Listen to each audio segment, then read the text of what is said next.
Assalamualaikum warahmatullahi wabarakatuh. Kita lanjut lagi. Materi kali ini kita akan coba bahas terkait analisis rancangan sebuah website. Jadi istilahnya kita akan coba komponen-komponen apa saja sih dalam merancang sebuah website itu yang memang harus kita persiapkan, yang harus kita ketahui gitu ya, agar ketika kita membuat sebuah website, terutamanya untuk sebuah e-commerce, kita sudah mengetahui apa saja yang memang harus dipersiapkan dan memang harus seperti apa dalam pembuatan sebuah website-nya. Pada pertemuan kali ini kita akan coba bahas.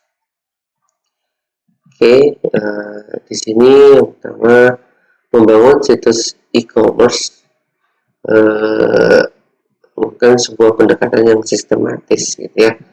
Jadi dua tantangan manajemen yang paling penting dalam membangun situs e-commerce yang sukses adalah mengembangkan pemahaman yang jelas tentang tujuan bisnis, mengetahui bagaimana untuk memilih teknologi yang tepat untuk mencapai tujuan.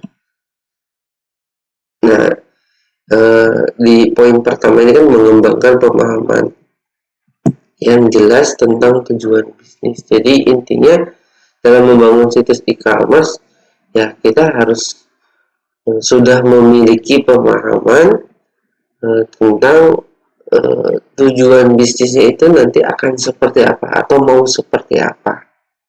Jadi istilahnya ketika kita membuat atau membangun situs itu udah jelas, oh situsnya tuh ingin mengcover seperti A, B, C, D, misalkan seperti itu. Jadi agar ketika kita membangun sebuah website itu udah jelas alurnya. Karena memang ketika kita membuat sebuah website tidak bisa masih mengambang tujuannya atau alurnya. Ya, jadi harus sudah jelas kalau misalkan web e-commerce yang akan kita buat itu tentang berjualan pakaian misalkan. Nah, nanti alurnya mau seperti apa saja yang mau ditampilkan. Nah, itu kan sudah jelas tujuan dari sebuah website yang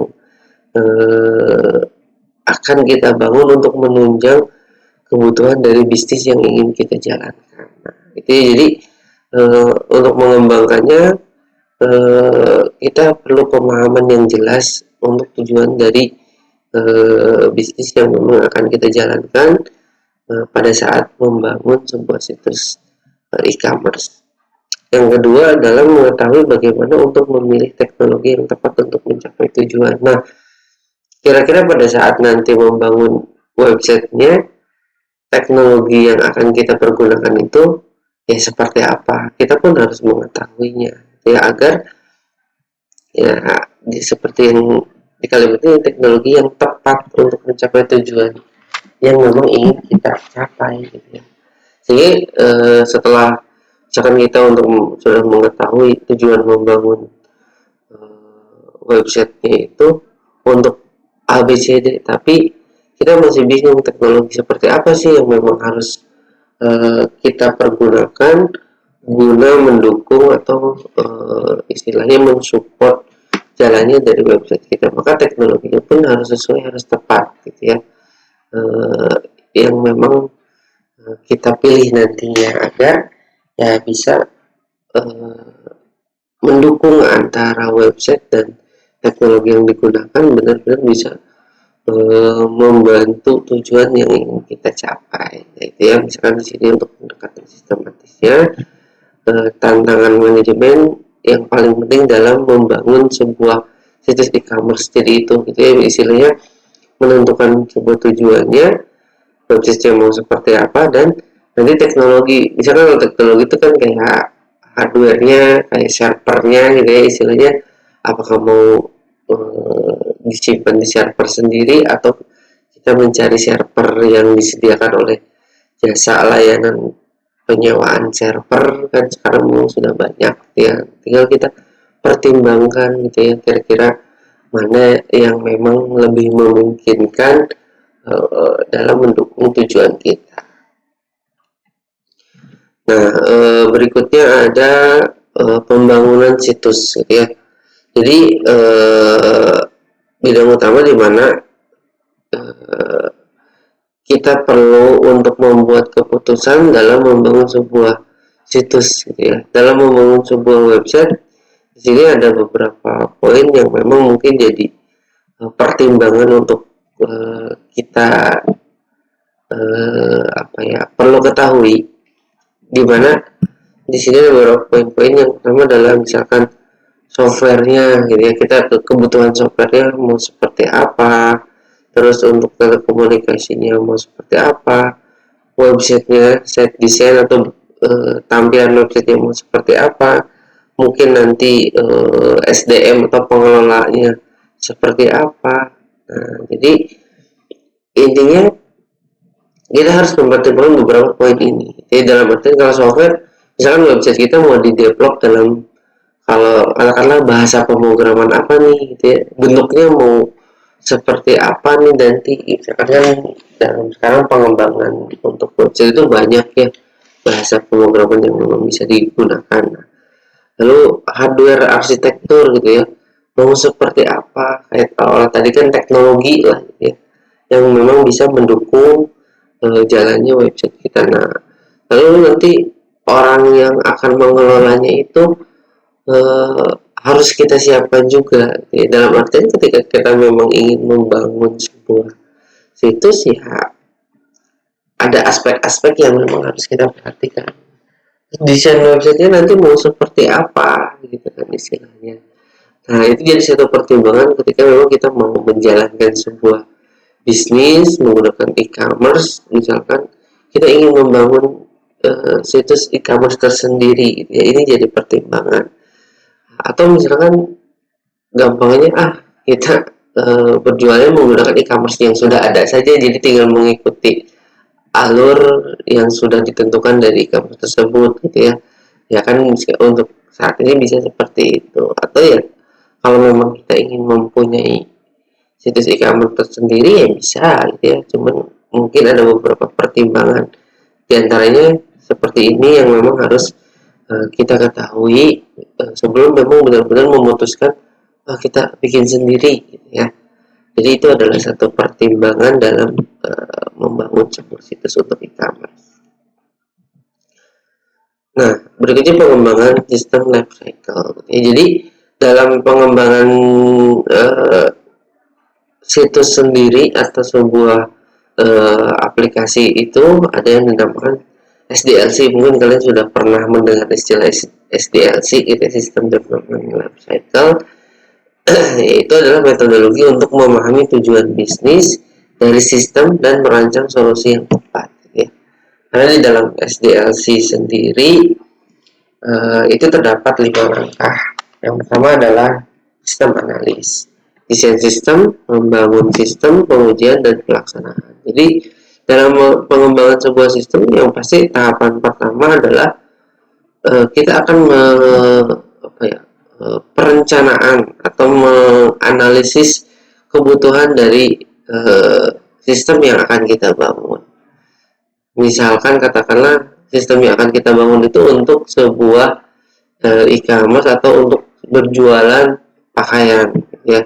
Nah, mungkin kita harus analisis, harus kita rencanakan nanti alurnya itu mau seperti apa, kebutuhannya seperti apa. Mungkin kan kalau jualan pakaian dengan jualan sembako itu misalkan berbeda alurnya, gitu ya. Nah, itu kan perlu penyesuaian lagi. Atau misalkan jualannya itu banyak, gitu ya. Nah, jadi kita harus analisis nanti kebutuhan dari aplikasi yang akan dibangun itu mau seperti apa. Apakah bisa misalkan mengcover semua kebutuhan yang akan kita jual, atau hanya untuk kebutuhan tertentu saja.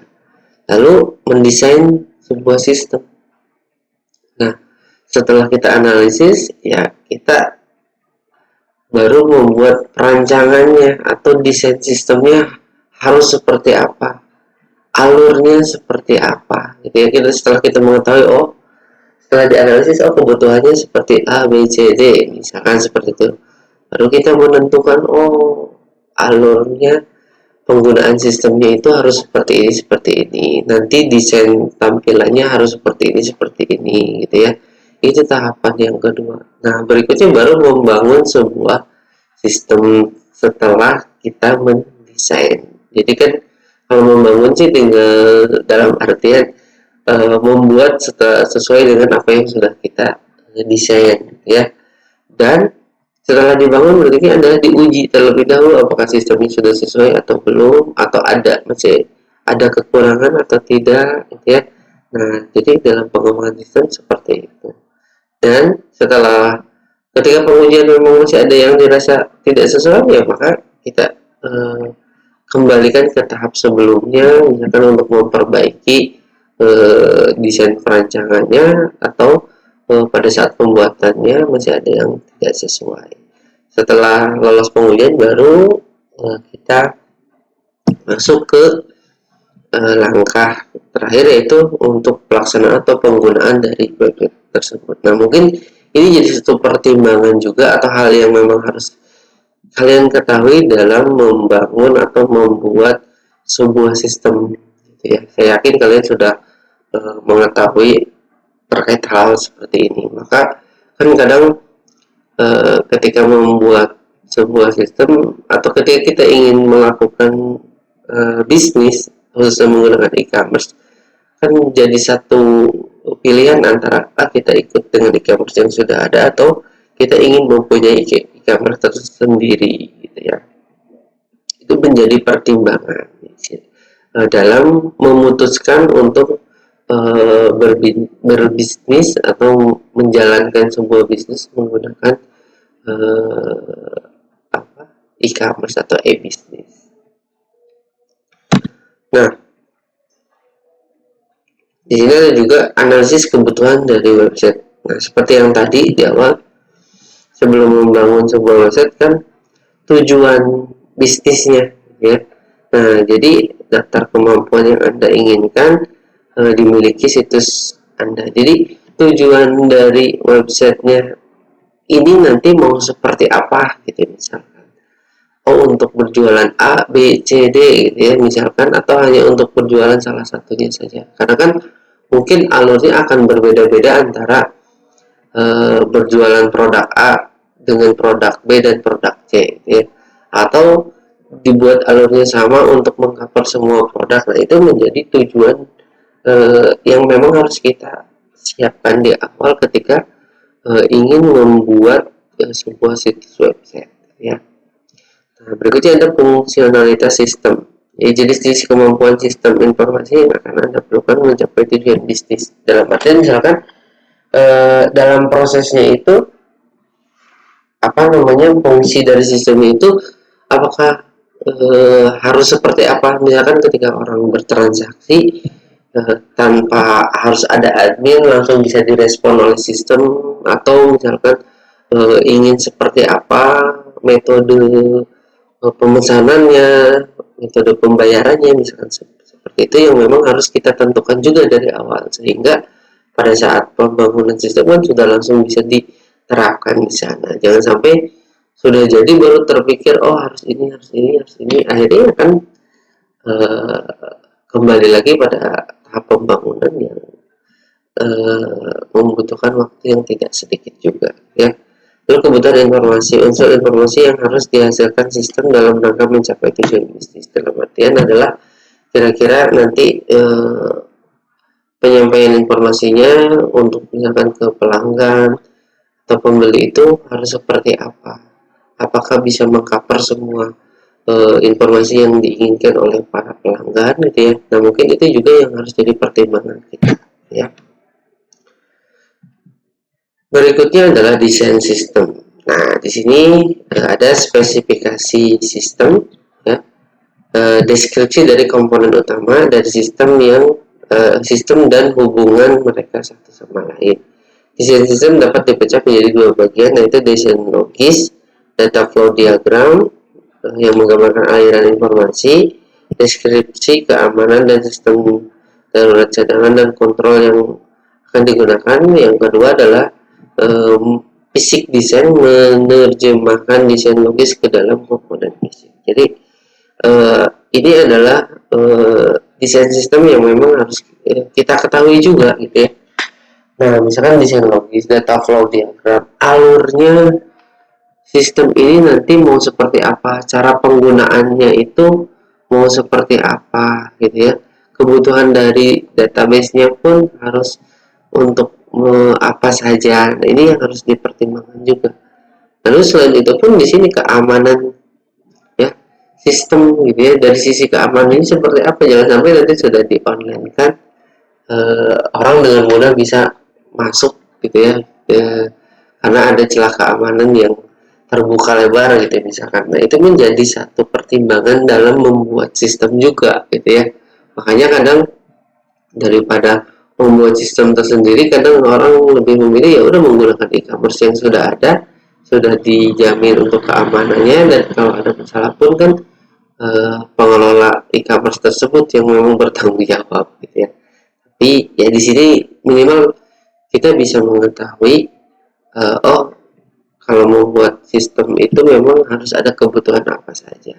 Lalu basic design gitu ya, diterjemahkan tampilannya itu nanti mau seperti apa gitu ya, apakah bisa menarik atau tidak, ya itu tinggal disesuaikan gitu ya untuk desain sistem.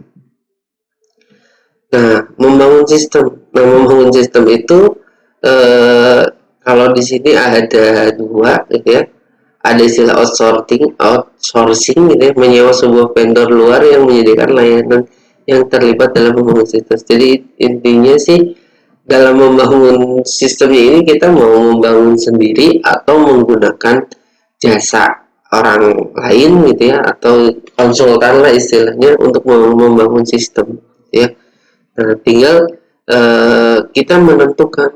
Jadi pada saat membuat sistem, apakah kita mau membangun secara sendiri atau mau istilahnya menggunakan konsultan yang memang istilahnya kita hanya menentukan kalau kita pengen A, B, C, D, nanti terima beres gitu kan, misalnya seperti itu. Nah, kalau saya sih berharap ya kalian sebagai anak sistem atau yang mau berpengalaman di IT, terlepas ilmu yang dipelajari memang kan bermacam-macam, tidak hanya ada IT dan ada ilmu yang lainnya. Itu menjadi pertimbangan ketika membuat sebuah sistem itu, apakah memang kita mau develop sendiri atau mau menggunakan konsultan atau pihak yang lain gitu ya. Nah, itu tinggal menjadi pertimbangan kita pada saat memang memutuskan untuk membangun sebuah sistem gitu ya. Nah, di sini komponen anggaran untuk pembuatan sebuah situs web yang mungkin bisa dibagi persentasenya seperti ini gitu ya.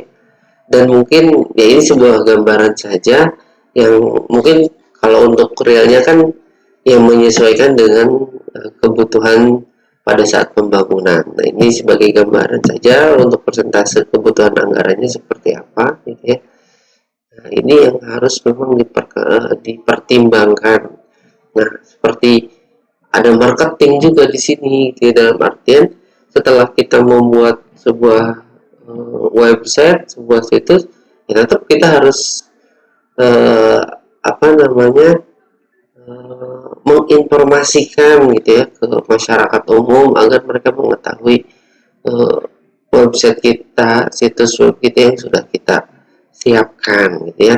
Kadang kan memang ada e-commerce yang memang mempunyai website sendiri itu tidak terlalu banyak orang yang mengunjungi karena memang keterbatasan informasi yang mereka berikan gitu ya dari sisi marketingnya.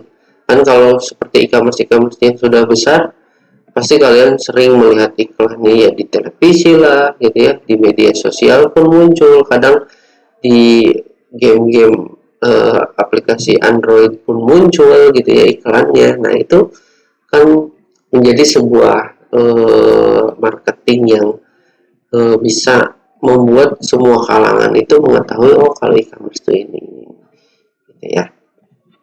Ini sebagai gambaran. Berikutnya server web perangkat lunak. Jadi semua e-commerce itu memerlukan perangkat lunak web server dasar untuk menjawab permintaan HTTP.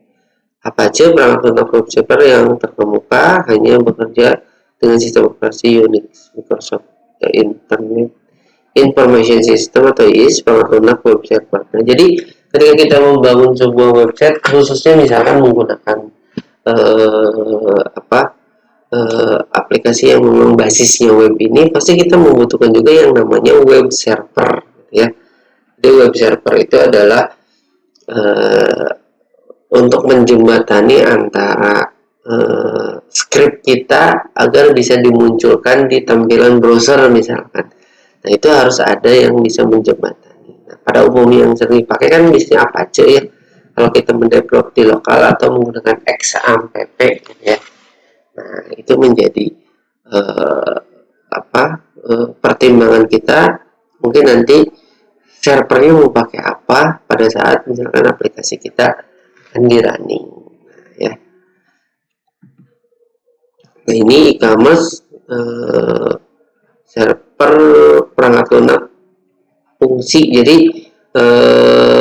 menyediakan fungsi dasar yang dibutuhkan untuk penjualan online. Nah, intinya sih kalau e-commerce itu mempunyai fungsi ya untuk penjualan online gitu ya.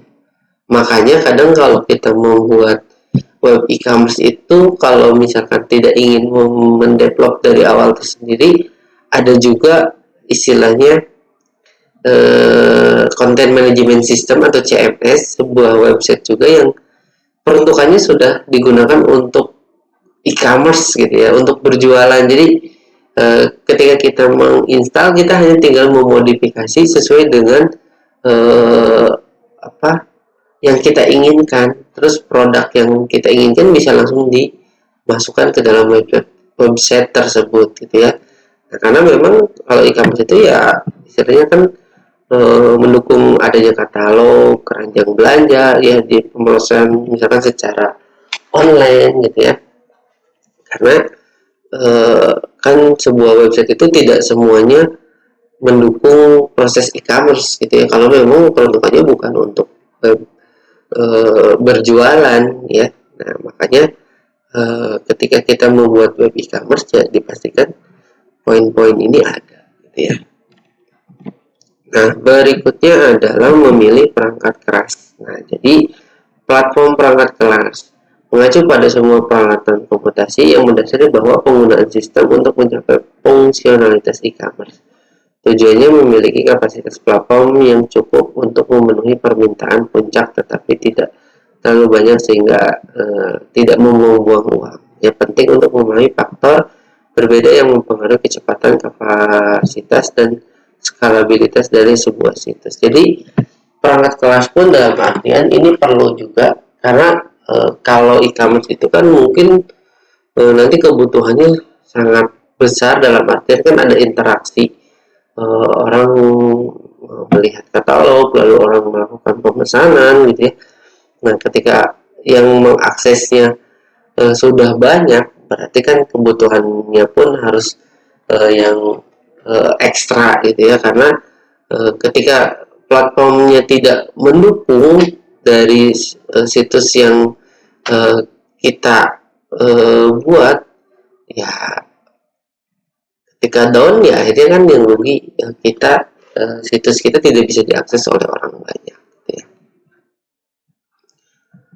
Nah, ini desain situs web dasar pertimbangan bisnis. Untuk mencapai fungsi bisnis dasar dari sebuah website perlu menyadari pedoman desain dan perangkat lunak yang dapat membangun konten aktif dan fungsi situs web yang dirancang buruk mendorong pelanggan pergi. Jadi dalam artian ketika kita membangun sebuah website, tampilan dari sebuah website, alur dari sebuah website, sebisa mungkin jangan hanya sebatas atas dasar keinginan pribadi sesuai dengan yang kita inginkan sendiri ya.